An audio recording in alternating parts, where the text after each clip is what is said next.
what's in the June Tranquility kit. So now you can actually see what's in the kit. So this kit will be available on the 5th. Okay, so you get a packet of our flowers, our purple flowers. This is our new little stamp. It's called Lucy. You do get some of these doily embellishments. These are our 10mm glass domes, our regular creative cuts,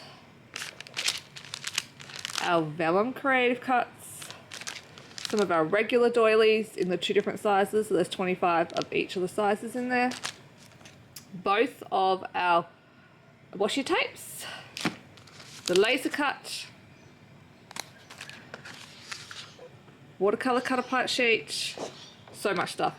This is black vellum. This is so nice. Love this.